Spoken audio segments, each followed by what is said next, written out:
You're all very welcome to this latest Belfast Healthy Cities online seminar. We're all very used to online seminars these days, and it's great to see that we've got so many people logged on already for what's going to be an important and an informative conversation on today's topic, which is all around the idea and the purpose of child-friendly cities, child-friendly places. And we're very lucky to be joined today by three speakers who will share their experience with us from Cork and from The Hague and from our own ministerial advisory group, sharing their experience and looking at the issues of how to make Belfast perhaps a more child-friendly and family-friendly space, and what lessons we can learn from other regions, and indeed what lessons we might be able to pass on from Belfast. So before we start with our speakers, I'd just like to introduce myself. My name is Brendan Mulgrew, and I've been working with Belfast Healthy Cities, and I chair this afternoon's, this lunchtime session. You, as attendees at the event, your microphone will be muted, your camera will be off. We would encourage you, as the presentations are being delivered, if you have any queries, observations, questions for our panelists, please insert them into the Q&A box at the bottom of your screen. The chat function won't be open for the duration of this event, but the Q&A function will be open, and we will gather up those questions and then put them to the relevant panelists at the end of their contributions. The entire event is being recorded and will all be uploaded onto the Belfast Healthy Cities website in the next day or so. And we would encourage you to tweet as well. Let's get a conversation going with the wider world as well. And if you're going to tweet, please use the hashtag #HealthyBelfast. So as I've said, we're going to share and we're going to learn experience from research which has been conducted in Cork and in The Hague. And that's all about just facilitating, provoking, and initiating some debate and some conversation around this topic. Where our presenters are Hannah Rothschild from The Hague, from Denise Cahill. Some of you will be familiar with Denise. She's engaged with us before, from Cork Healthy Cities. And then James Hennessy, who is the expert advisor to the Ministerial Advisory Group for Architecture and the Built Environment. And James will talk to us about the Designing Places for Children and Young People, which is a joint publication between the Ministerial Advisory Group and Belfast Healthy Cities. So having set all of that out, I think we're probably, let's just keep on track here by moving on to our first speaker. Hannah, I'm going to introduce you. If you can ready yourself to deliver your presentation. Hannah Rothschild is from Urban 95. And in case you're wondering what Urban 95 is, I'm sure Hannah will explain this to us. But 95 centimeters is the height at which a healthy 3-year-old will view the world. So Urban 95 looks at the city and the space that we all live in through the eyes of a 3-year-old. Hannah is the lead knowledge uptake and communications at the Bernard van Leer Foundation based in The Hague. Her background merges expertise in urban policy, multi-stakeholder collaboration, and strategic communication. She's had multiple roles in the past, all of which have helped her and driven her passion around problem solving, cross-sectoral partnerships, and evidence-based policies. Language which is very familiar to us all, and I should say that we're very pleased that our own Minister for Infrastructure, Nicola Mallon, has been able to join certainly the initial part of this morning's or this lunchtime event as well. And we know that Nicola very dedicated to these types of topics and will be very familiar with that sort of language as well. So Hannah, we're going to hand over to you now to take us through your experience in The Hague. Thank you very much. Thanks so much, Brendan. Can you see my presentation? Yes, it's fine. You can indeed. Yep. Super. Great. So yeah, thanks for delivering, I would say, my opening line. So I'm Hannah from the Bernard van Leer Foundation, and I'm really pleased to be here to present some of our work on Urban 95, which is one of our programmatic and investment areas that we've been involved in since, I would say, around 2016, where we were really looking to see and discover the role the physical environment has on promoting healthy child development. And we kind of look at this problem through the following question. If you could experience the city from the height of 95 centimeters, what would you change? And so we focus specifically on early childhood development. So we know that obviously cities can be wonderful places to grow up in for all children at different ages, but we particularly look at early childhood, so from before birth to about the age of 5, because we often find that this age group is the age that people tend to forget about. which is probably because most people don't really remember much about being that age at all. So when they're making decisions based on previous experience and knowledge, the sort of experiences they had living in cities and urban environments around that age is missing. So we really looked at developing science and evidence-based research to figure out what exactly do the smallest citizens need to be able to thrive in these types of environments. And we know that urban environments are particularly important for the development of young children, from mental development to physical development. But what we're most excited about is the role that it plays in brain development. And we know that with neuroscience, children have or make 1 million neural connections in their brains per minute. So all of the sort of environments and stimulus that they are exposed to help to build that really strong, healthy foundations on which all of the rest of their development and learning will be based on throughout the rest of their lives. And that sort of investments made at this age to improve their health, well-being, and development can have lifelong consequences and lead to better lifetime outcomes, both in terms of health, but also economics. So we really believe that children, babies, and toddlers experience the city differently. So their street environments, public spaces, and neighborhoods help to shape some of their earliest experiences, which in turn impacts healthy brain development. And the reason why we don't just look at young children on their own, because no one ever sees a small baby or a toddler sort of roaming the streets solo. They're always accompanied by a parent or a caregiver. And that's why we kind of want to look at the sort of combination of the both in a dyad to kind of see how the joint experience can be improved in how we shape our physical environments. Some other reasons why looking at early childhood is really important from an environmental perspective. Air pollution is one of the biggest challenges facing cities today. And I don't know if many of you know, but children actually absorb up to 4 times as much air pollution as adults. And that's because they're breathing around sort of 30 to 60 breaths per minute, whereas an average adult would only breathe about 12 to 18. So all of those pollutants in the air that we're all exposed to, young children are the worst affected. We also know that when it comes to designing urban infrastructure, younger children often aren't taken into account. So when we look at how fast it takes an able-bodied adult to cross the street versus a small toddler, we can see that, yeah, individual adults can cross the street with no problem, but anybody with any sort of physical disability or impediment aren't able to kind of make the street crossing in time or kind of interact with some of the other urban infrastructure in the best way possible. So when transport planners are designing streets, it's often they're looking at how to get people from point A to point B in the fastest and most efficient and easiest way possible. And that makes sense when you're a sort of lone commuter and your sort of journey looks like the one on the left. But when you're a parent with a young child, your journey looks a little bit more on the right, and what your needs are and what your child experiences on that route can be incredibly different.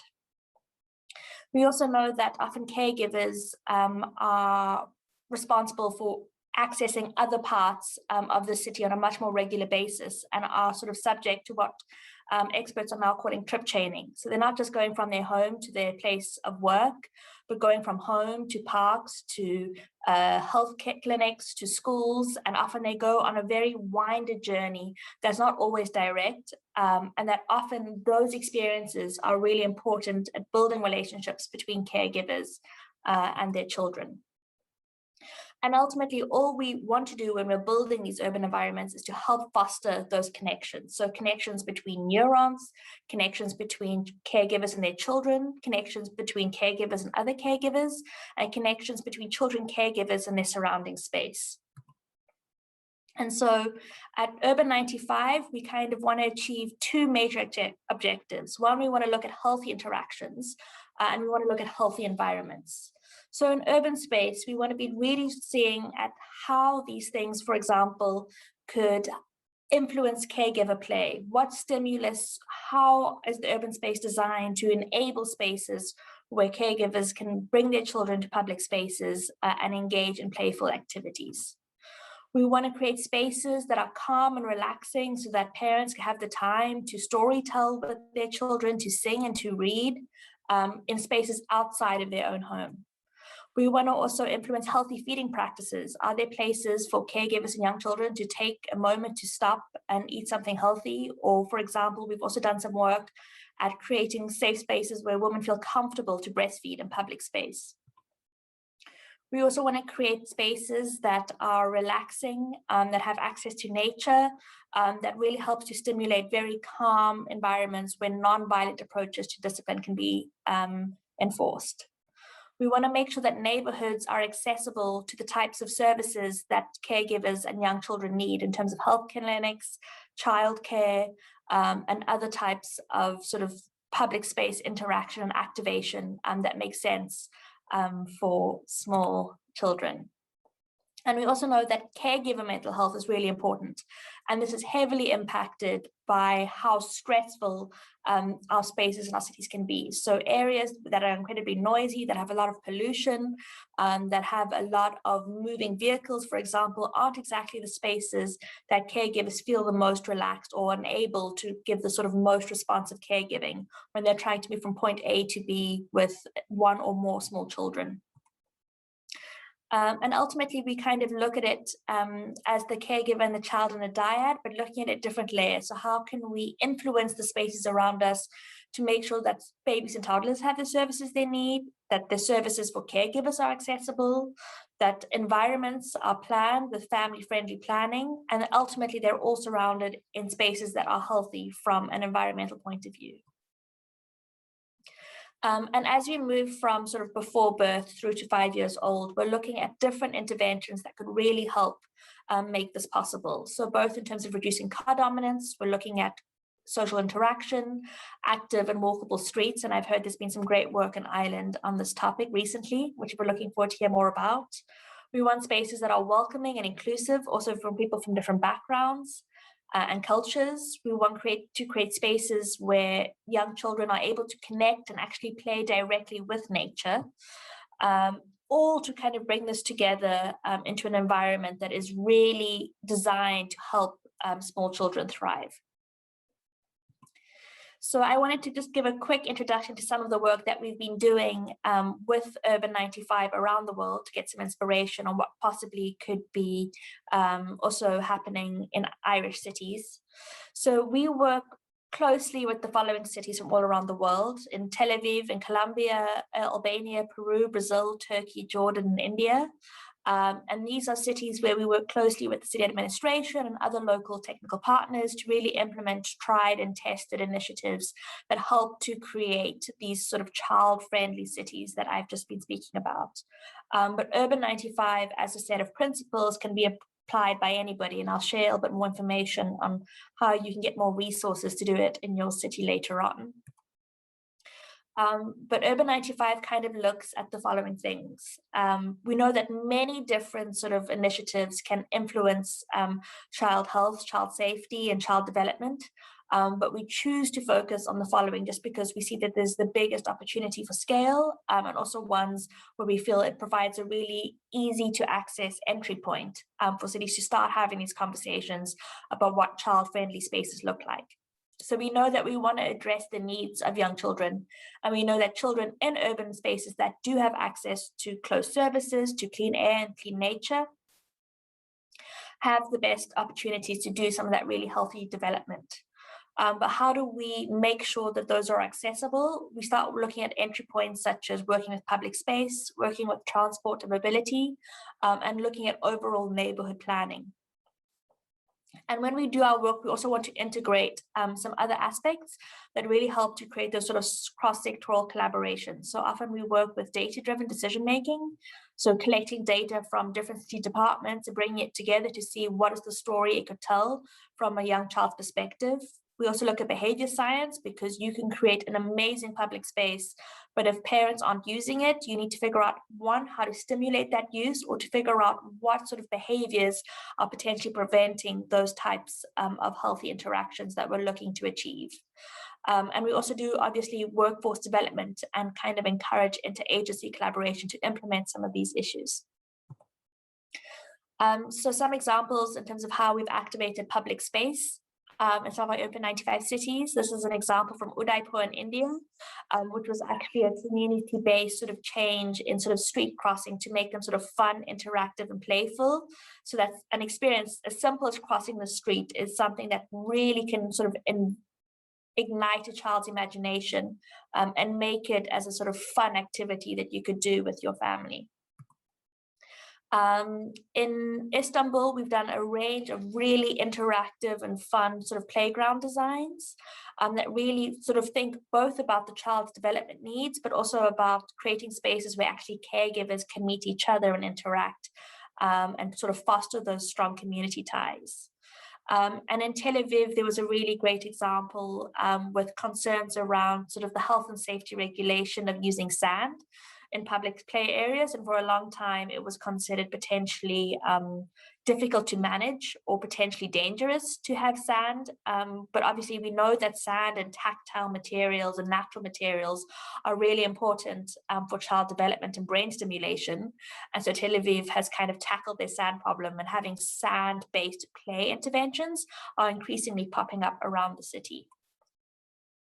Also in Tel Aviv, we're thinking about, obviously, there's some places that are sort of go-to places for parents and caregivers, but we also know that sort of activating that space through storytelling, through having sort of like live plays and productions, obviously in a post-COVID world, can be great reasons to kind of increase the sort of frequency at which parents and caregivers actually go to these public spaces in their cities. And here's just a couple of resources. My slides will be shared afterwards, that if you're looking for some of inspiration and some of the examples that I've shared, I'd recommend taking a look at these.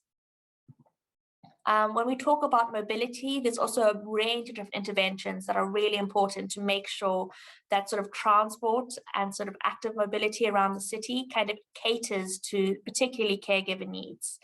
So a great example of this is women who often have to travel long distances with small children don't have safe spaces where they feel comfortable breastfeeding. So in Boa Vista, they've actually set a whole bunch of recommendations on how bus stops can actually create those environments where women can take a breath and breastfeed their children in a safe environment.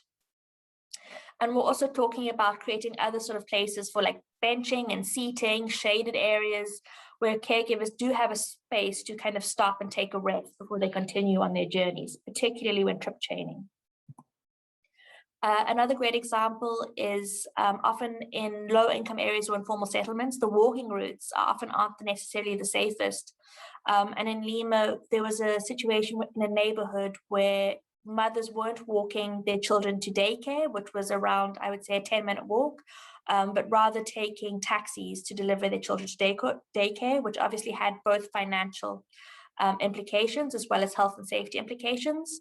And by improving the walking routes in these neighborhoods, making them child-friendly, creating hand-holding for ramps and staircases, we saw a major uptake in the number of women actually then walking their children to access certain services in their neighborhoods.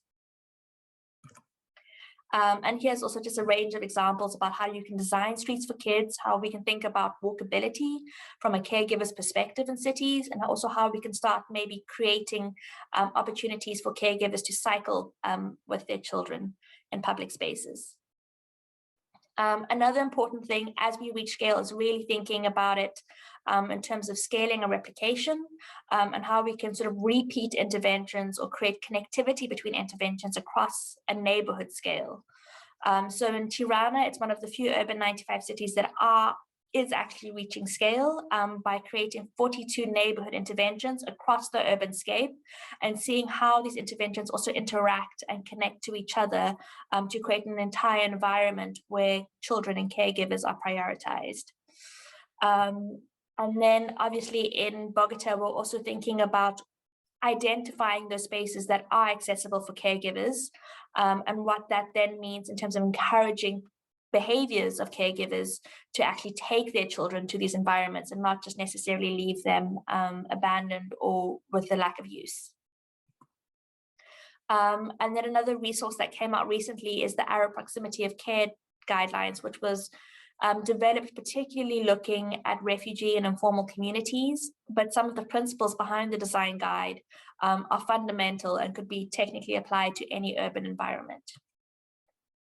And ultimately, we believe that if we really want to create cities that are fit for young children and their families, it's really about working together with the community and sort of testing what works, and then iterating on those changes, and sort of like accelerating and scaling up the sort of services and amenities that young families and children value in their local communities.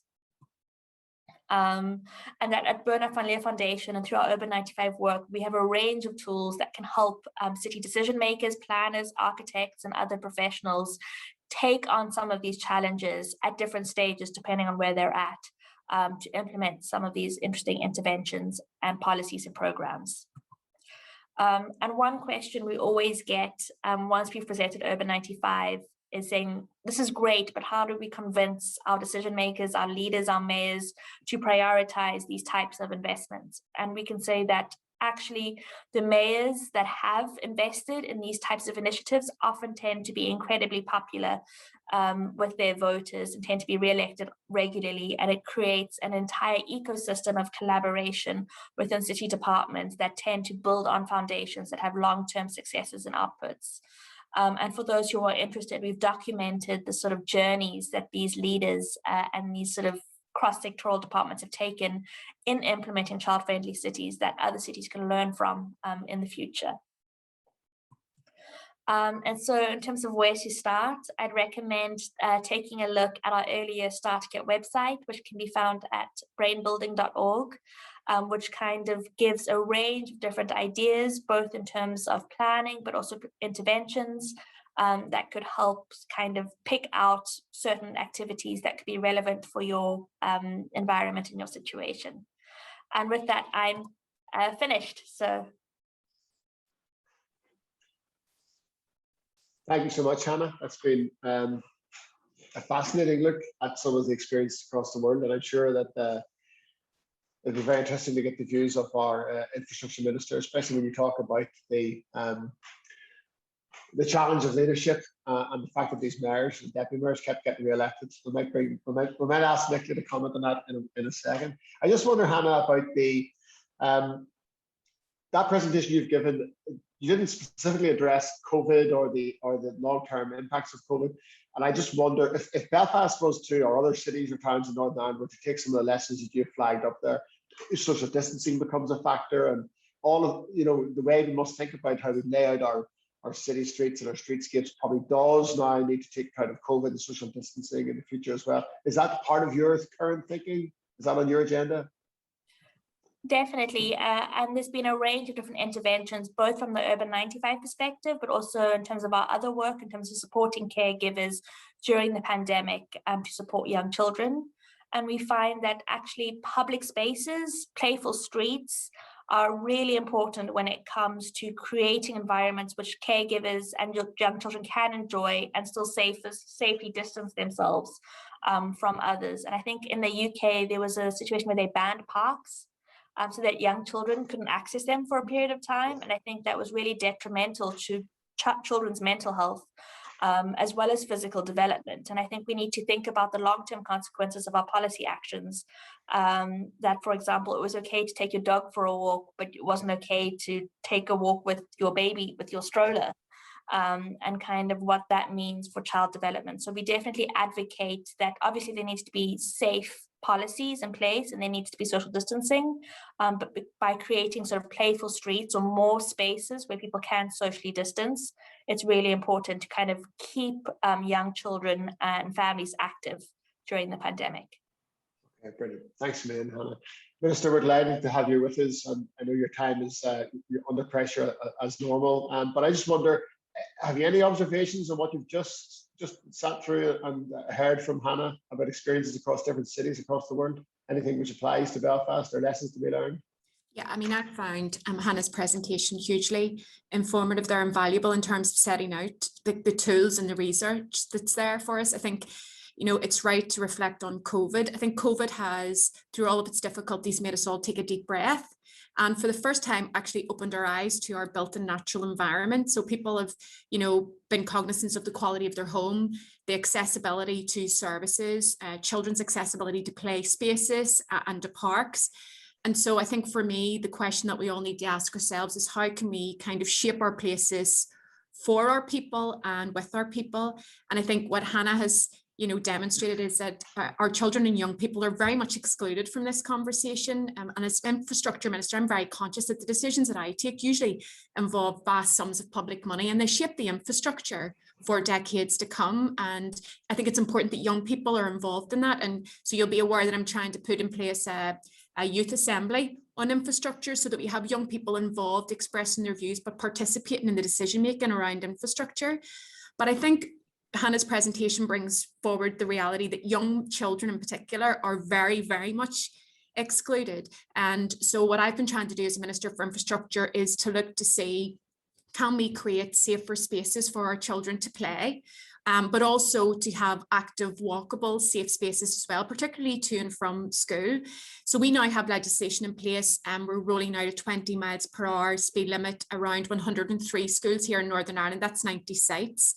But I'm very keen that once we get this budget settled, that we roll that out further, because it is about reducing the dominance of cars. It's about improving air quality. It's about creating active, safe, walkable spaces for our young children, enable them to be able to walk and cycle to school. And I'm also very keen to kind of test drive quiet residential streets as well for our children in urban spaces, so they play and they don't spend the time dodging cars.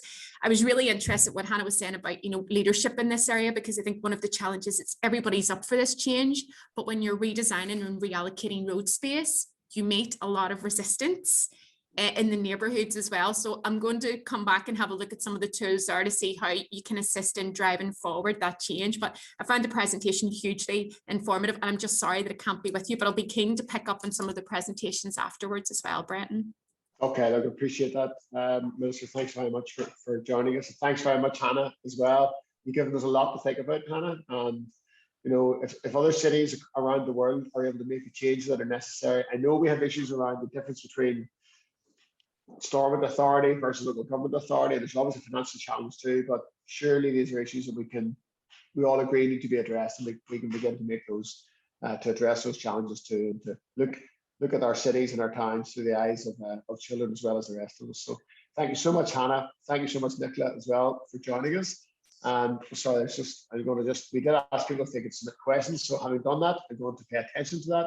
And there's a question now, if you just give us 1 more minute each, there's a question from Anthony McCloy, who's asking about, with the change of the streetscape to make them more people and child friendly, we'll have to make them less car dominant. What further strategies should we be putting in place to get people out of their cars and to start using active travel? Nicola, we know that you've been very active on all of that. You've had a look at some of the existing schemes to see if they meet your current, your emerging and your current priorities. That issue of getting people out of private cars into public transport, Minister, is that something that features high on your agenda as well? Yeah, I mean, we have to look at this, and the hierarchy has to be, the pedestrian, the cyclist, public transport. I think in Northern Ireland, like in many places, there's a great sense of loyalty to people and their vehicles. So it is an area of huge challenge. Obviously, we were making great strides with public transport pre-COVID, and I've got a huge body of work there to give people the confidence to come back. But for me, it's about giving choices. So we have to give people the choice and options of safe, active travel routes, and we have to make our public transport network inclusive, accessible and attractive. So I think when you're looking for the glimmers of hope, we have rallied as a society to tackle the COVID crisis. And so I'm looking to us to do exactly the same in terms of the climate crisis. And so fundamental to that is getting out of your private car, walking more, cycling more, and using public transport. Okay. And Hannah, have you got any views or your experience of how cycling lanes could be shared with pedestrian facilities? Can those two operate together? Okay, that's a question which is coming from Roy White, that issue of shared pedestrian cycling facilities. Yeah, I think obviously when we're thinking about transport, we need to think about it holistically, and that people will both walk and cycle. But if we're really looking at sort of accelerating the number of people cycling, then having them, for example, cycle on sidewalks doesn't seem feasible to me, because already it can be kind of, I would say, daunting as a pedestrian to navigate in masses of cyclists. Now imagine if you're 95 centimeters and you have bicycles coming from behind you or in front of you, it can be a little bit challenging. So I think they definitely can operate side by side and in many instances come together. But if we're really looking at sort of rapidly increasing the uptake of cycling in our cities, both for climate and for sort of health reasons. We also need to think about it in terms of like the spaces that then deserves in our urban streets. It shouldn't just be that cars get a majority and then sort of what's left over should be designated to both cycling and walking. We really need to rethink the sort of layout of our streets to then show that those streets actually prioritize what we prioritize as a society. Brilliant. Okay, thank you very much. Thanks, Hannah, and thanks, Minister. Super opening to our seminar. We're going to move on now to our next speaker to keep things on track.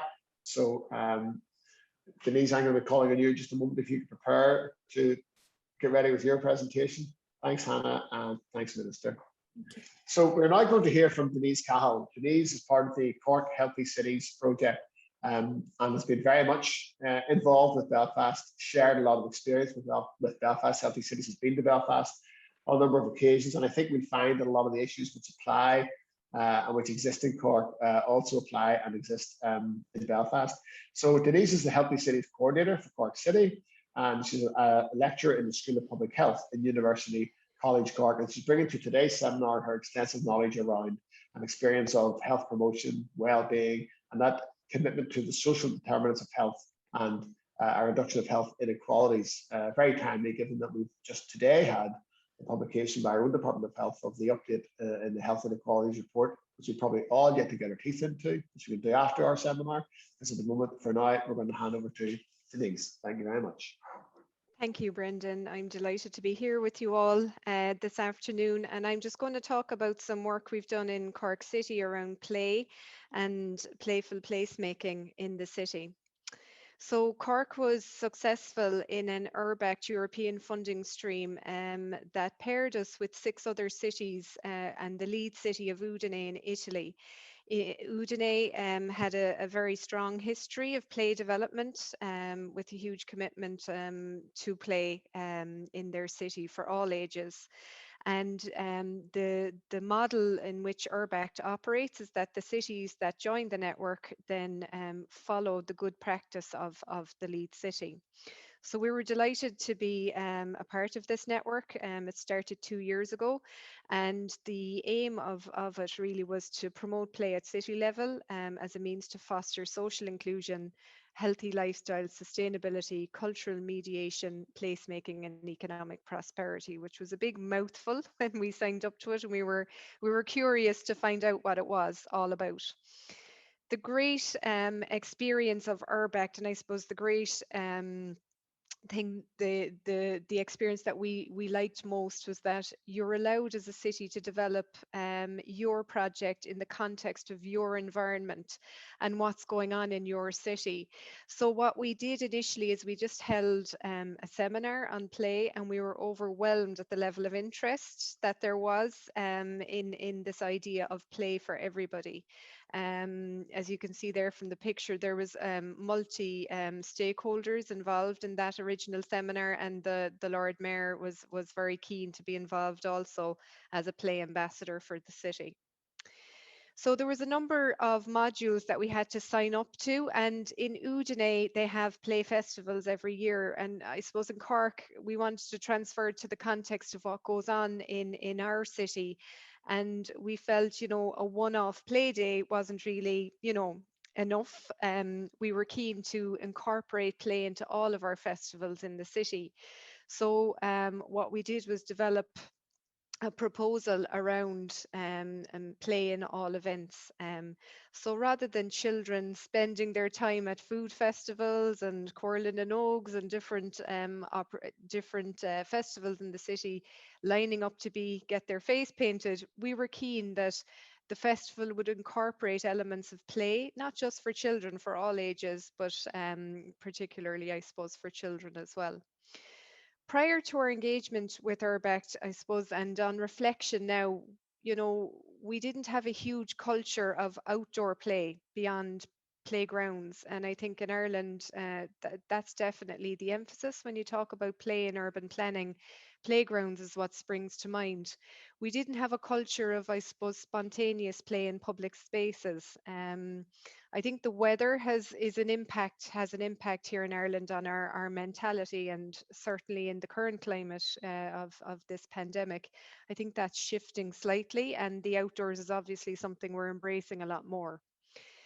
There's a tendency for indoor activity, and we certainly had a culture of a lot of indoor play spaces where play was provided for children. And of course, we have the pub culture for adults here as well. So a lot of indoor kind of activities. Again, a shift in that is happening, as I've said here, a cultural shift with COVID-19 to bringing us outdoors. So really, the timing was good. And the playful paradigm was a perfect opportunity for us to start looking at that in Cork. There's a space in the city called the Marina. It's a beautiful space along the River Lee. As you can see there from the top picture, there's a road that runs along next to the river, and just the occasional car would have passed through this space. And there was a big growing momentum that, really this space should be pedestrianized, because, if you look at even that picture there, all of the walkers and I suppose the children and the families were all confined to two very narrow footpaths, just to allow, the occasional car through. So as a means of, I suppose, experiencing this space without cars, we designed, as part of the Playful Paradigm, 4 Sundays in October in 2019, where we said we didn't say we'd call it that we were closing the street. We said that we were opening it for play. And we did this, as I mentioned earlier, as part of the Lifelong Learning Festival. So we brought play into the Lifelong Learning Festival. And for 4 Sundays in October, we opened that space for play. And it transformed that entire space. There are hundreds of people that, walk or cycle or scoot or skate or push buggies, use their wheelchairs, engage in that space on a Saturday and Sunday in particular. And they just happened to be coming along as the street was closed to traffic and open for play. And they just engaged with some of the play props that we had put out. And you can see some images there. There was tug of war, there was giant Jenga, giant Connect Four, chalk, just, props for play. And they just engaged naturally. So as a result of that little pilot for 4 Sundays, there was growing momentum around the pedestrianisation of that space. And you'll see here some newspaper articles that covered it. And ultimately, when prior to COVID-19, there was a temporary pedestrianisation of the space as a result of this. But then during the COVID-19 restrictions, the permanent pedestrianisation of that space came in. And I guess it was something that was just opportune and just timely and worked out really well. And as a result, there's been a mind shift, I would say, in terms of pedestrianisation in Cork City.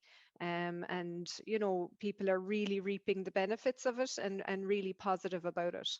Now, that space was due for investment, but I suppose the pedestrianisation has really moved this on, and now there's a 4 million promenade project planned for that area. Not as a result of the work we've done, but I think it has helped to accelerate the process. The other element of play that I suppose we encountered was that communities were keen to do playful things in public spaces, but they didn't have the means, in that, insurance was an issue, equipment was an issue. So what we designed in partnership with Cork Local Sports Partnership was we tried to access sustainable funding sources, and the Healthy Ireland Fund is a fund that's available here in the Republic to local authorities. There's €100,000 per annum provided for Healthy Ireland initiatives. And that funding helped us to employ a part-time development officer, Katrina Lane, through the local sports partnership. It helped us to develop some initiatives around play on the river, which I'll explain in a moment. And we also got some equipment for the 10 libraries across the city. And the libraries have been a fantastic partner for us in this, in that they're really open to providing their space to local communities. They're in the community anyway, and they're really engaged in terms of play. Now they'd have a history of doing playful events and having play equipment, but they were particularly interested in getting involved in play equipment for communities to borrow from each of the libraries, and that equipment is there and ready to be borrowed once these restrictions are lifted. And they've also developed board games in the library and Lego in the library. So there'll be Lego clubs ultimately once we can all gather once again. So I suppose we were keen under this URBAC project, which is only funded for 2 years, to find sustainable funding sources and to make sure we could continue to do the good practice. Then COVID-19 hit in the midst of our project, and while the equipment, as you saw on the previous slide, was ready and in the libraries, we were suddenly left with this situation that we couldn't do any events where large crowds gathered. So we decided we'd bring play to where people were at, and we developed play packs for families last March, which were distributed last May during our first wave of COVID-19. And those play packs were designed for families, for toddlers, for young children who were at home with their families, in particular communities across the city that particularly felt there was a need for them. And that was very well received. And then coming up to Christmas, we were acutely conscious that this January was going to be extremely tough on older adults. So we decided play is for every age, and we developed senior play packs, which again went down really, really well. In terms of the marina, I kind of make the joke that we kind of reverse engineered our expertise in placemaking, in that the marina pedestrianisation came about and there was such a positive response to it that we felt, okay, we've done this kind of on a wing and a prayer without any official training in the area of placemaking. So we had planned through the URBAC project to get some placemaking training, and I was on a webinar this morning with the WHO, and somebody was talking about placemaking and urban design for health. And they mentioned that there's a real need for a common language for all sectors when it comes to designing for health. And that is exactly the experience we had in terms of placemaking. What we discovered is that placemaking is a mechanism of engaging engineers, designers, planners, architects in the health domain. And in July and August 2020, we engaged 2 facilitators to develop a placemaking training for us in Cork City.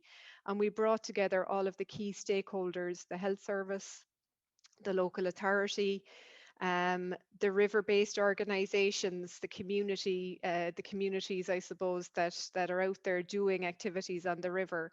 And we developed a placemaking training specifically on the river because our Healthy Ireland Fund was for us to develop a network.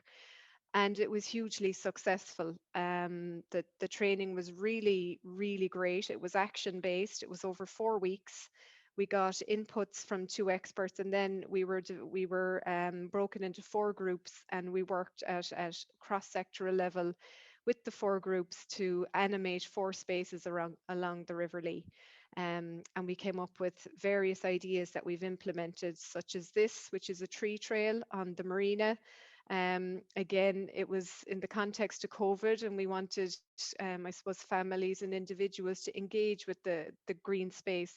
And local schools in the area in particular really engaged in this, and the idea was that it was a playful approach to learning about nature and learning about trees, and it was very positively received.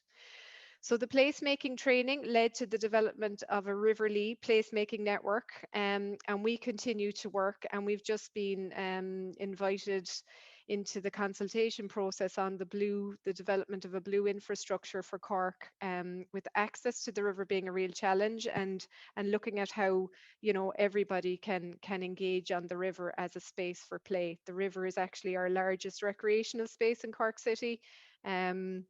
So we're really keen to get children, young people, but all age groups on the river. As a result of the the playful paradigm and the Urbact investment, we've also done a submission to Cork City Council's city development plan. So because we're an interagency group now, we were in a position, I suppose, to make a call for the development of Cork as a playful city, to adopt a playful city approach in the growth strategy for the city, to increase permanent opportunities for playfulness in the city centre, to support the use of existing public spaces and buildings as multi-purpose spaces for play, such as, for example, as I mentioned with the libraries earlier, to prioritise areas for play within the city, and to develop greater opportunities on the river. And we've put that submission in. Also, I suppose as part of the Healthy Cities agenda, one of our key partners, Young Knocknaheeny, has made the proposal that we should develop as a child-friendly city. So we're hoping that the work that we've done on the playful paradigm will align very well with the development of Cork as a child-friendly city.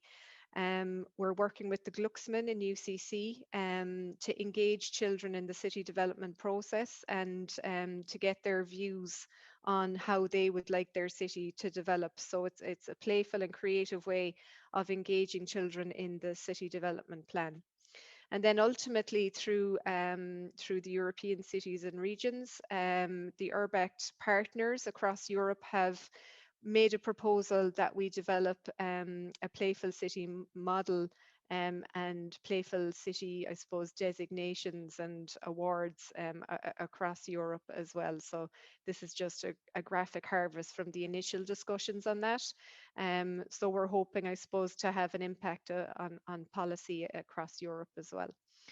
So I suppose this is the slide that, I incorporate in all my presentations, really, that, we can invest in, I suppose, the development of individual children and individuals in our cities, or we can invest in the environment in which they operate. And I suppose that's the approach that we take with the playful paradigm.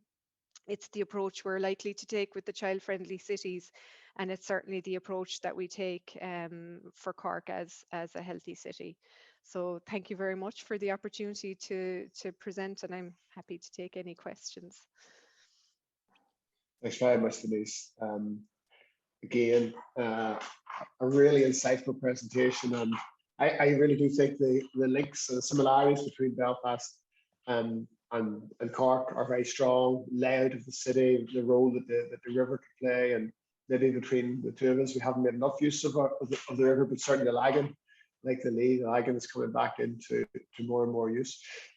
At any stage, Denise, did you consciously engage younger people in putting, for example, the playful paradigm together? Was there a conscious effort, or how did you go about doing that to get their views on what they might like to do within that space? Yeah, Brendan, it's a good point to raise, and it's something that I think we're all guilty of, and we certainly were with the playful paradigm initially, in that we rushed off with, our plans to what we could offer and how we could bring play to the city. And I suppose we were following the modules and the good practice in Udine. They had the Ludibus, the play bus, they had all these mechanisms of, I suppose, bringing play to children.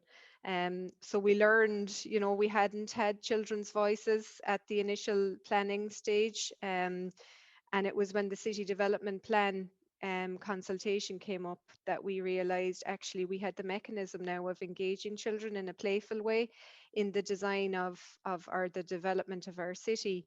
And again, that's an area that we wouldn't have done historically. We might have run maybe an art competition in our city around the city development plan, but you don't get huge engagement with that.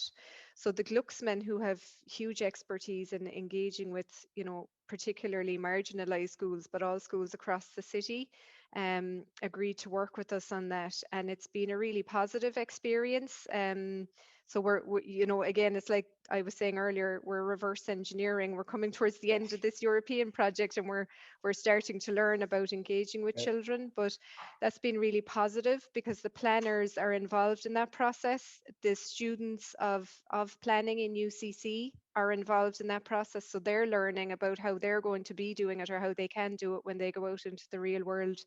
And we're hoping that engagement and that consultation will form part of the consultation for Cork as a child-friendly city. So we're far from we've far from done it 100% right, but we're definitely learning it by doing. You make great strides. Just a couple of questions, Denise, before we let you go. A couple of questions that have come in from some of the attendees. First of all, from Eric Canby, I think that's probably Councillor Eric Canby, I imagine, has raised quite a big issue, and it's maybe unfair to put you on the spot like this, but you might have a view on it. And Eric is making the point that a lot of the development which happens, residential development which happens in cities, tends to lean towards high-rise or middle-rise apartment blocks, which makes it hard for families to access space and green space facilities, and therefore people with young children tend to move out of town into the suburbs. And he's asking the question, posing the question, how in that context can we make the cities more attractive to families with young children to stop that drift out of town? Is that an issue in Cork as it is in Belfast? Absolutely. I think it's an issue all over. It's a huge issue. And I think, again, in the context of us all working from home now, and I suppose a change in that, there's a huge globalization of the workforce. People are going to be able to choose what part of the world they want to live in. If we don't make our cities child and family friendly, we're going to lose the core of our city centres, So there is efforts at that, but I would say, fully agree. It's a massive challenge, because a lot of our city centres are being invested in for commercial purposes, office spaces. There is a Docklands development here in Cork that's going to be rolled out over the next, I suppose, decade or two. Yeah. And there is, as far as we can see, an understanding that we have to make that space a livable space as well as a working space. So, I mean, I'd love to be the person making these decisions. We certainly would concur with what's been said. I think it would be an oversight for cities not to be thinking about making spaces livable, because we're not going to attract workers if economics is the perspective. We're not going to attract workers to cities that aren't livable. Yeah. Okay, Denise. And before we let you go, last question, and a lot of praise and enthusiasm coming in on the back of your presentation too, which is great to see. And Peter McCartney from Playboard is posing a question around how do we make sure that children have a clear message that they have, as he says, permission to play. And one way of doing that is to populate spaces with play resources. And that you don't work with parents to help them to persuade children or make children aware that they have that permission to play. Is that something you're aware of? I completely omitted to mention Playboard Northern Ireland and the input that they had in our very first seminar. Yes, Peter has said that. We had a great interaction, and even for me as a parent, my attitude towards play completely was transformed by that. So great to see you here, Peter. I mean, definitely it's about permission to play. And I think it's also what we've learned is that you don't program play for children, you just allow the space. And the pop-up play events that we did manage to do before COVID-19 kicked in, and this is something we learned in Udine as well as from Playboard Northern Ireland, is that you don't prescribe the play, you don't interfere with the play, you step back and you allow the space to be playful, and children themselves discover and create and take risks and engage with it. So that's why when I was talking earlier about the mindset can be that play is about playgrounds. In fact, it should be. There's a park here in Cork where there's a massive playground called Fitzgerald's Park, but there's this lovely artistic kind of garden that has bushes and big silver balls, and that's where you see most children engaging actually in a playful way, because it's not the typical prescribed playground.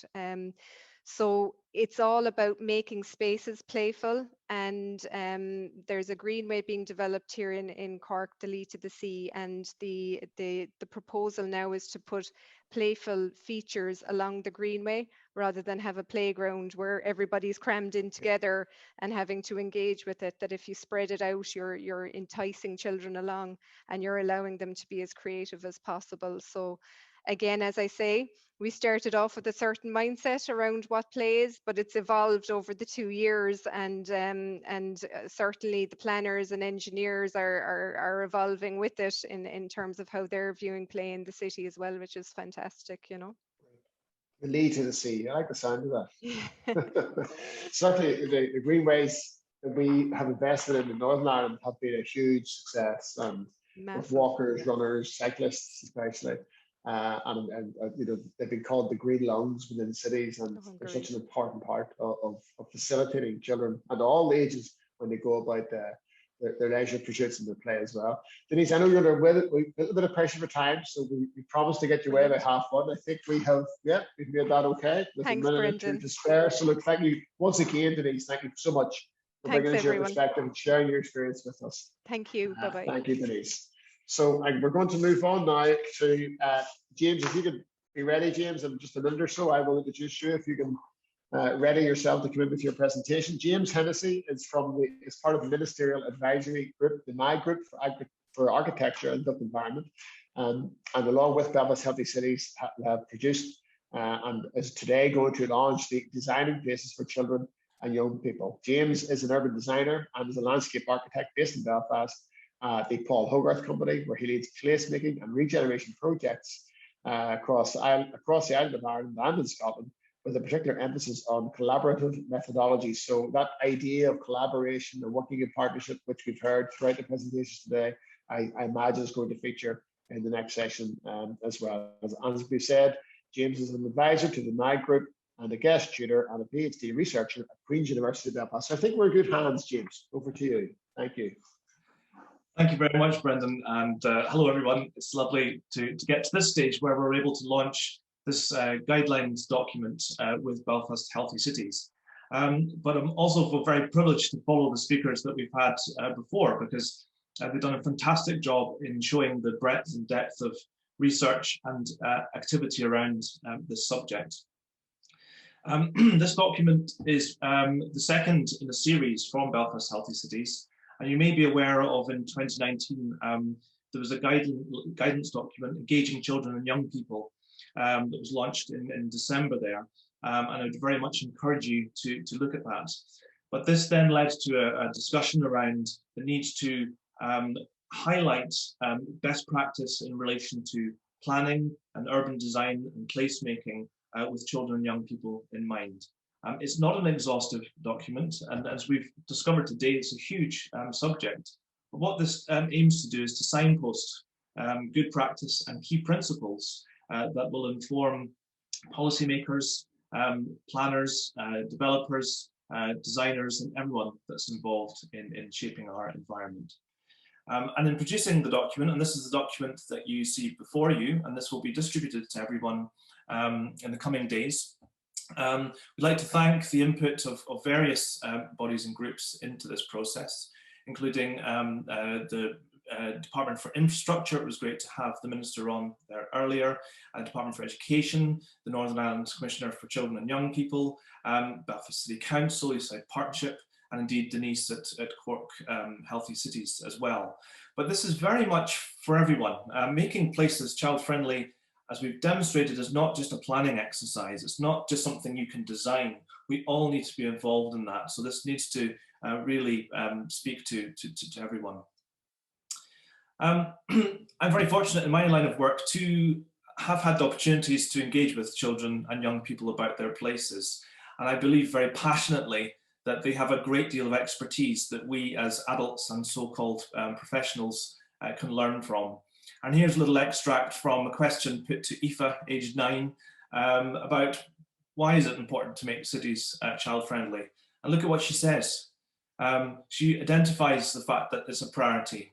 She links the importance of child-friendly cities to the economy, to footfall, the importance of socialization. She identifies the fact that being out and about is good for fitness and mental health. She's aware of air quality. She's aware of the concept of inclusivity, that they should be for everyone. She sees the importance of physical development for children, and she also acknowledges the needs of older children, even at night. So how much can we learn from our children and young people and the expertise that they bring to this subject? And it's our job to listen and to be able to interpret and respond to what our young people are telling us. So as I say, this document is designed for a wide readership, and it's to signpost people to more information, and not least the Bernard Van Leer Foundation and the wonderful presentation by Hannah and the huge amount of research that's ongoing in this field. And I think we're very much in an exciting time. There's a real awakening to this whole subject. And indeed, the unfortunate circumstances of COVID-19 have opened eyes further to the importance of the quality of our environment. Lots of text in these, but bear in mind this is the report itself.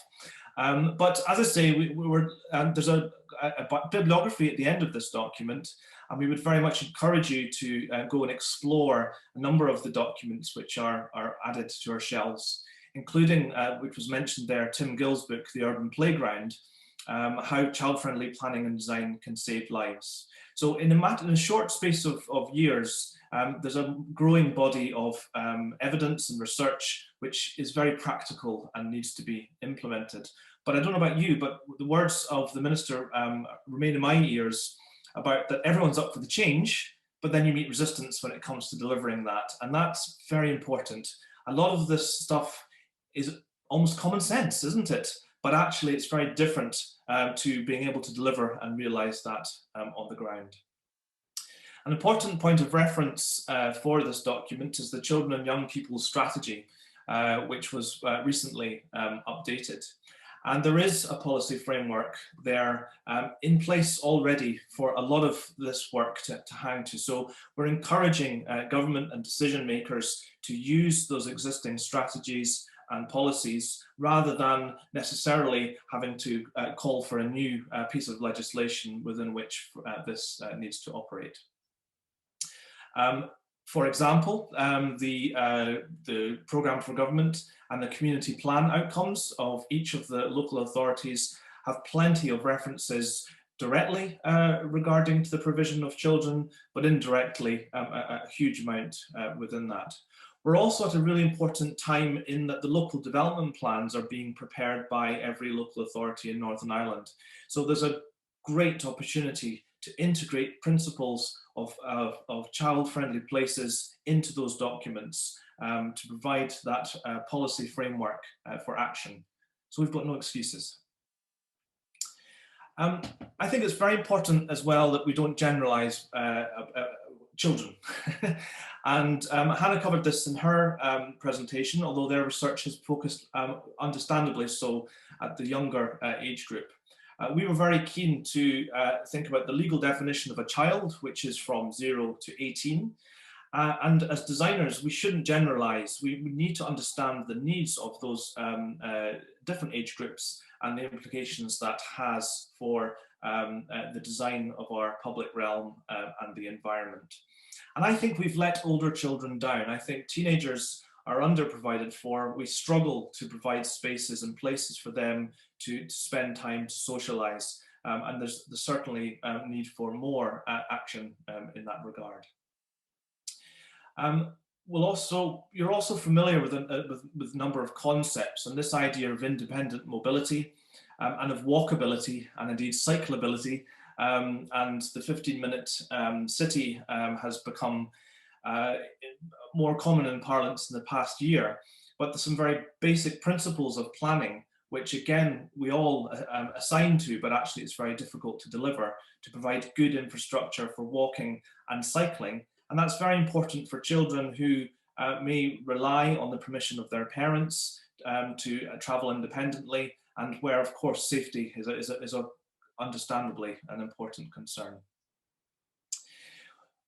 Denise also mentioned that often we go straight to play as providing for children, and indeed play areas are really important. We're getting better at designing them, and they are cropping up in different places. But play is more wider than that. We need playful landscapes, not just play areas. We also need natural play, and that provides for those different age groups. School grounds are another space which are often poorly designed and could be so much better. But that's not just what children do in urban places, is it? There's everything else that we have to think of too. Moving. Children are moving from A to B, like we all are, whether it's to school, to the shops, to the libraries, to the leisure centre. And until probably mid-teens, they're rarely unaccompanied, and they rarely have choice in the mode of transport that they are using.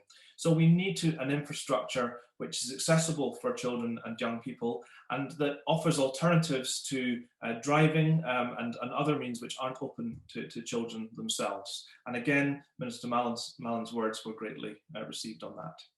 Socialising and relaxing. Where can children spend time? Where are they allowed to spend time?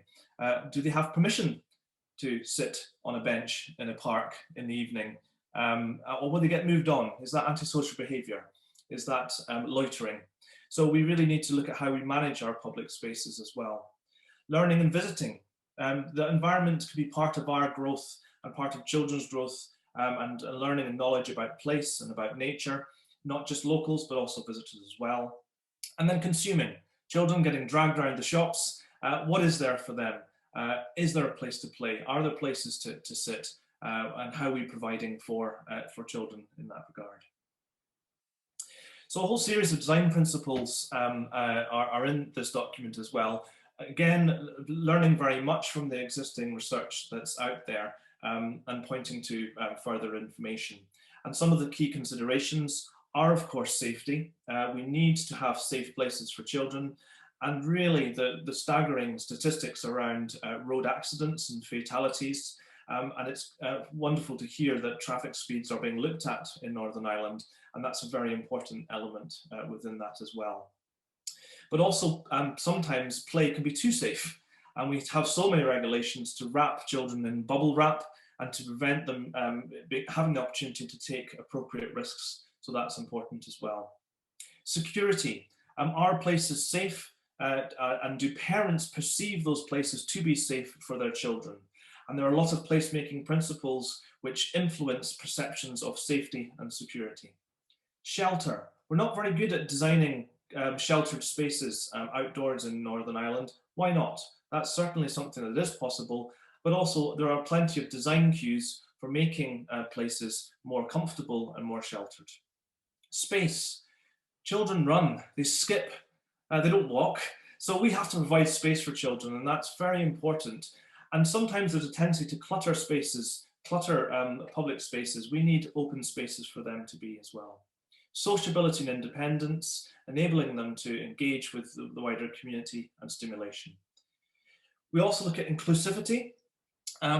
Good, successful urban places are for everyone and for all children, regardless of their background and their ability. And there are a number of key elements of design that are particularly relevant to people with learning disabilities, with physical needs as well. And it's very important that we look very seriously at integrating those elements into our design practice. There's a paragraph at the top here which talks about the unique situation of Northern Ireland as well. And this becomes rather poignant given the news of the past week or so, when we see young people involved in some of the tensions that unfortunately still exist in Northern Ireland on interfaces. There isn't an easy solution to these answers, but there is a role for planning, urban regeneration and placemaking to look at the design and quality of spaces and the quality of life for those people that are living there. We also are living in a climate crisis. And what does that mean for children and young people? After all, they are the voices and the ambassadors and the protesters to bring about change. And there are many ways in which our towns and cities, and indeed our villages, need to change and adapt to provide for the climate crisis, but that children can and should and must be central to that process. But also as a designer, I find this whole topic fills me with such creative inspiration. There should be wonderful creativity with designing places for children and young people, and we're starting to see that. So instead of reaching for the catalogue of play equipment, which is out there, there's a really opportunity to engage with designers, with artists, with everyone to create exciting and dynamic spaces for our children.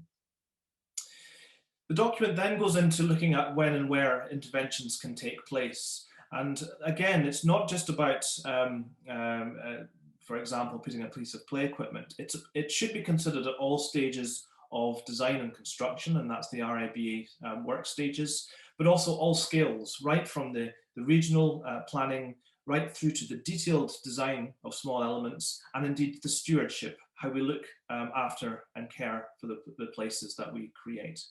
So these pages look at how international and national policy can relate to Northern Ireland, and we would draw upon some case studies, for example, in Finland, where they're very advanced as to how child-friendly needs are integrated into their policy decision-making. Regional and city planning as well, and the example of Tirana, which Hannah mentioned too, and learning from those places as well. Urban centres and neighbourhood master planning, and how do we create spaces that are fit for children and young people. That includes decisions regarding transport policy and also for providing for play, often in a city centre context, which is very important and relates to what was discussed in the Q&A session there. Site-specific layouts, and apology, I haven't got time to go through all of these elements, but there's so many cues and principles which we need to consider at that stage. And this wonderful example from Israel of a very wide road where they actually created a park down the centre and really transformed that location. Detailed design, the small things. Children have that urban 95, that lower eye level. They notice detail, they engage. They're often on their hands and knees as much as they are on their feet. So how can we utilize that as designers with, and to stimulate the senses and to engage with children? Even the smallest of details can be very special too. And then urban stewardship, how we care for and curate the urban environment, how we maintain that. There are multiple opportunities for children to be involved in those processes as well. We'll use the example there of the Tidy Towns movement in Ireland, and how children and young people are given plenty of opportunities to fully engage in the care of their place. But also creativity, like Denise had shown, being imaginative and creative without resorting to the multi-million pound infrastructure project. There are lots of creative ways to animate and bring alive spaces such as streets for the benefit of children and young people. And then finally in this document, we take a look at 3 case studies more closer to home. And those of you that are Belfast based will be familiar with this one. This is the Connswater Community Greenway and C.S. Lewis Square in East Belfast. And that's an infrastructure project to create a linear park, a 9 kilometre long stretch connecting the hills to the loch, and to also control flooding. But the impact on this for children and young people has been significant, not just through the provision of play equipment, but the provision of safe routes to school and linkages between communities. And then C.S. Lewis Square, which hasn't got play equipment in it, but it's a playful landscape. It engages and stimulates children, it provides space for a range of activities, and it's the venue for many events as well. But what's very special about the Connswater is the fact that it's alive. It's a living, working piece of infrastructure, and there's constantly events and engagement happening along its length. We also profile the playful paradigm in Cork, and as we've heard from Denise, a really wonderful story and a journey of discovery. And placemaking is difficult, and don't let anyone tell you otherwise. And it's really important to trial and test and be creative about transformations. And it's really instigating a culture of change, isn't it, about that relationship with outdoor spaces. And then last but not least, our own Belfast City Centre is really, in recent years, there's been a wonderful commitment to child-friendly planning and design by Belfast City Council and its partner organisations as well. And in some ways, you could argue it started on the 28th of August with that horrific fire at the Primark building, which necessitated the closure of streets, which in turn required a creative response to rethink those streets and spaces to get people back into Belfast City Centre. And what was created was a pop-up park, which was immensely popular with children and young people. And while that couldn't be permanently installed, along the road there at Boys Park and Cathedral Gardens, there's a wonderful playful landscape that's been created by Belfast City Council without resorting to standard play equipment, but really innovative and well-designed spaces, which will then go on to inform a future more permanent scheme for that location.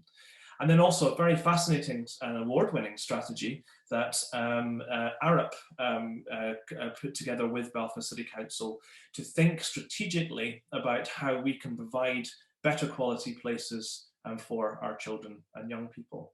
So whilst we have definitely got a long way to go in Northern Ireland to make child-friendly places, there are some great examples on our doorstep, and it's important that we learn from those, but we constantly seek to move strategies and plans and principles from paper onto the ground.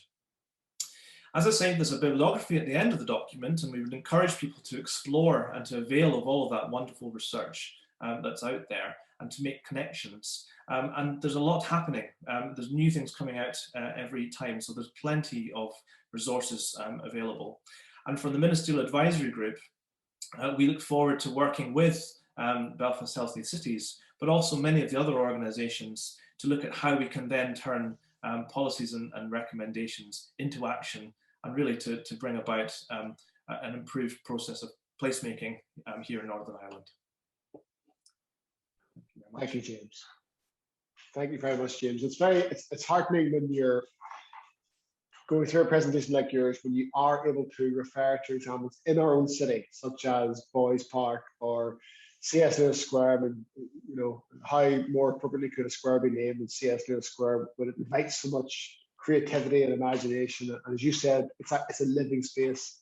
It's a wonderful addition to East Belfast.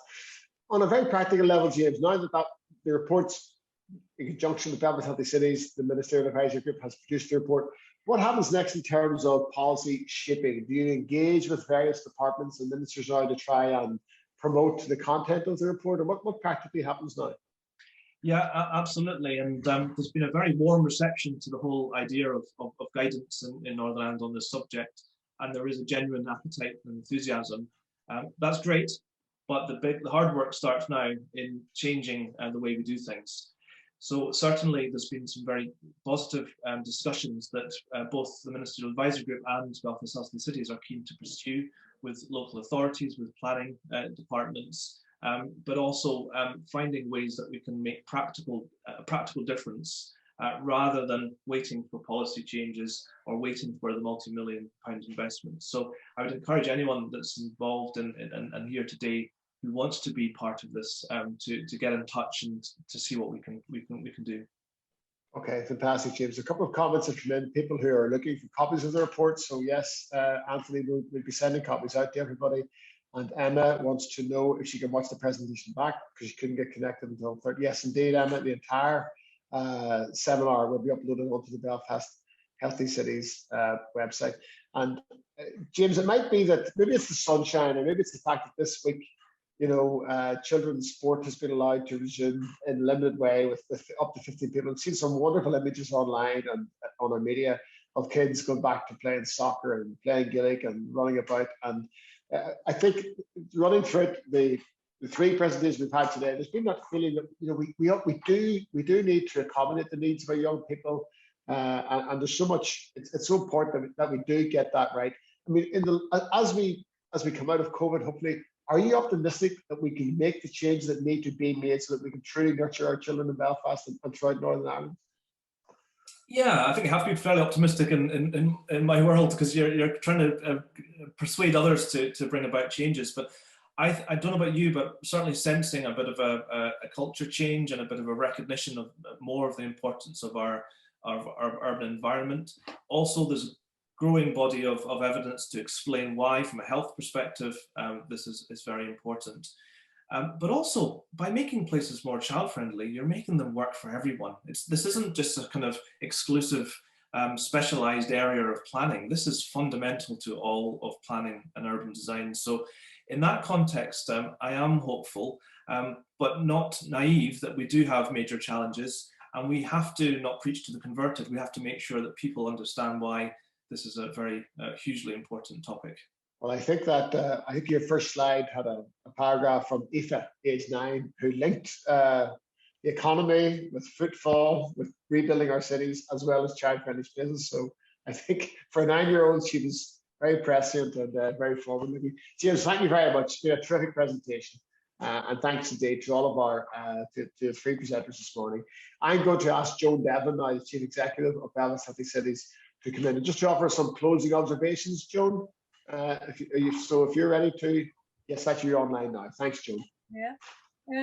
Good afternoon, everyone. I'm delighted that we've actually been able to host this session.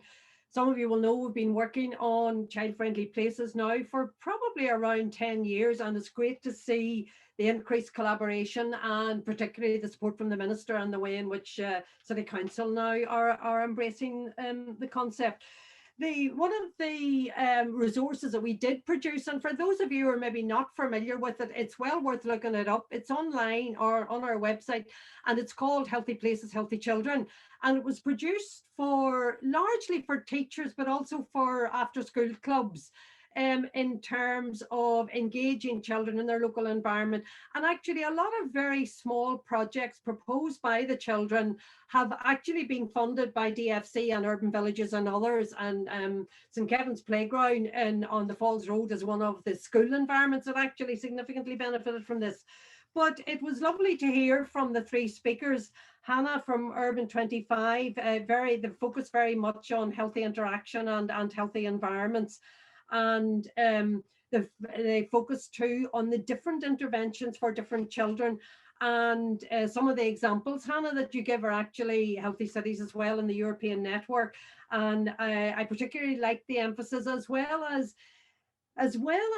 a sort of those healthy environments, that it's very much about inclusivity and how can we actually support the lower income areas in terms of safer routes to school and the children walking to school rather than taking the taxis. And I really like the 3 ways in which you look at it. What are the needs of children? What are the entry points? And that then in the 3rd element leads to cross-sectoral collaboration. Denise, the Minister's input was actually very welcome, and really appreciate her support in terms of child-friendly places on the whole walking agenda, walking and cycling active travel agenda. And I did note the comment on the questions and answers about the school, Park Lodge School, actually having closed its car park to parents. I wasn't aware of that, and as a result, lots of other parents are now walking to children in that area. But again, a very welcome input from Denise, has been a long-standing colleague and friend of Belfast Healthy Cities, and the focus on playful paradigm as opposed to play parks. And I also like the emphasis there on the opening of streets. And some of you who follow a lot of this information on Twitter will see, you know, we talk about, very often we talk about closing streets to cars when it's actually the reverse. We're opening the streets up to pedestrians and up to children and up to people. I did like Denise's focus too on the placemaking training, and I linked into part of the webinar she was at this morning, and I know someone else mentioned the Place Standard Tool children's version. John Howe was on that webinar this morning, either from NHS Scotland, and he has let us know that the children's version, which is very much about engaging children as well, of the Place Standard tools, with a final version of that will be available this summer. I also quite like the way Denise has integrated this into a lot of the other festivals, like the Lifelong Learning Festival, and engaged the libraries and a lot of other partners across the city. And finally then, James, we've been delighted to be a partner with James and with Mag over this last probably a couple of years in developing the document that we launched last year, but also in developing today's document. And I think, Brendan, you said it too, Aoife's letter sums it up. And, you know, as James has said, it is an exciting time.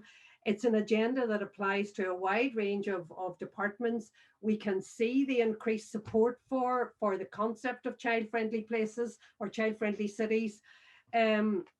And the design principles in there are really quite key in terms of taking this forward. But as James said too, lots of opportunities through local development plans across Northern Ireland as well.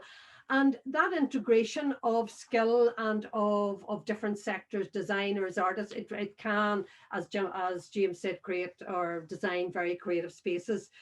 But just one thing just want to leave you with, as anybody who's interested in this subject, you know, we're very alert to a lot of this that comes in on Twitter and in through our networks across Europe. But recently there was, it's actually a late architect from the Netherlands. And what the quote was, "A city not meant for children is a city not meant for citizens either." And, you know, the point that he was making was that the older generations claim there was a time when literally children could be out and could play anywhere. But now that has slowly receded, largely because of traffic. And we have created these compact play parks where children are supervised by adults. And that we really need to think differently, as a number of the speakers have said. It's very child-friendly now, has become very much about road safety and mobility, rather than fitting children's needs around infrastructure. And a child-friendly city treats children as the ultimate test of a functioning city. So it is very much, and we look at some of the work that Mag is also doing around the high streets, you know, how do we create, what are the opportunities now that actually where we can integrate and create cities across all ages and where children are particularly welcome. So we do look forward to continuing some of the collaborating work that we've already done, and both locally and across Europe. And I know that there's an atmosphere now around generating child-friendly spaces that has been created by ourselves and a number of others. So thanks very much to everyone. Thanks, Joe. Thanks for that summary of contributions that we received. And for all of you who have joined us, it's over to me now just to thank you all for coming along, to remind you all that the presentation and the recording of this seminar will go on to the Belfast Healthy Cities website. So it will be available for anyone who missed any part of it, or who wants to share it, or to refer it on to other people.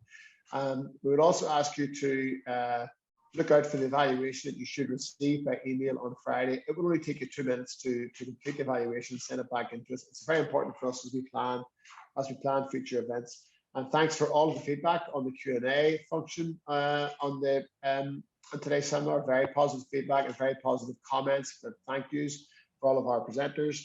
And I just want to thank Anne McCusker behind the scenes, who keeps the whole show on the road from Belfast Healthy Cities in terms of keeping the technology and the presentations all on track. We do plan further online seminars in May and June, which will be looking at the themes which make up phase 7 of the European Healthy Cities Network. So keep an eye out on your email and on the Belfast Healthy Cities Information Service for details on those. Today's has been an excellent conversation with a series of excellent contributions, and we look forward to further seminars later on into the spring and summer as well. So thank you all very much for joining us and for your participation today. And goodbye from Belfast Healthy Cities.